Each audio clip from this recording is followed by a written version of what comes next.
Hello guys, कैसे हो आप सभी। उम्मीद है आप सभी ठीक होंगे, स्वस्थ होंगे और अच्छे से पढ़ाई कर रहे होंगे। तो आज का जो हमारा टॉपिक रहेगा अलंकार के ऊपर। इसमें हम दो प्रकार के अलंकारों के बारे में पढ़ेंगे। तो इसमें हम पहले वक्रोक्ति अलंकार और दृष्टांत अलंकार के बारे में समझेंगे। इनको उदाहरण सहित समझेंगे, क्योंकि ये दृष्टांत अलंकार और वक्रोक्ति अलंकार जो कि हमारी परीक्षा की दृष्टि से अत्यंत महत्वपूर्ण है, हमारे पेपर में आ सकते हैं।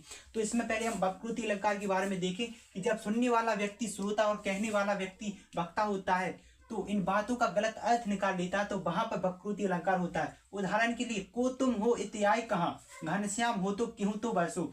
अब वक्रोक्ति अलंकार की परिभाषा के अंतर्गत देखा जाए तो इसमें हम जब सुनने वाला व्यक्ति श्रोता, जब कोई व्यक्ति सुनता है तो उसको हम श्रोता कहते हैं, और कहने वाला व्यक्ति वक्ता। अब जो व्यक्ति कहता है उसको हम वक्ता कहते हैं। तो जब सुनने वाला व्यक्ति श्रोता और कहने वाला व्यक्ति वक्ता की बातों का गलत अर्थ निकाल लेता है तो वहां पर वक्रोक्ति अलंकार होता है। अब जब सुनने वाला व्यक्ति श्रोता होता है और कहने वाला व्यक्ति वक्ता होता है तो इन बातों का गलत अर्थ निकाल लेता है तो वहां पर वक्रोक्ति अलंकार होता है। उदाहरण के लिए देखा जाए तो उदाहरण में, को तुम हो इत्याय कहाँ, को तुम हो इत्याय कहाँ, घनश्याम हो तो क्यों तो बरसो। को तुम हो इत्याय कहाँ, घनश्याम हो तो क्यों तो बरसो, जो कि वक्रोक्ति अलंकार का एक उदाहरण है। तो वक्रोक्ति अलंकार के अंतर्गत जब सुनने वाला व्यक्ति श्रोता, कहने वाला व्यक्ति श्रोता उन बातों का गलत अर्थ निकाल लेता है तो वहां पर वक्रोक्ति अलंकार होता है। उदाहरण देखा जाए तो उदाहरण में, को तुम हो इत्याय कहाँ, घनश्याम हो तो क्यों तो बरसो। तो उसी प्रकार से हमारा दृष्टांत अलंकार भी होने वाला है।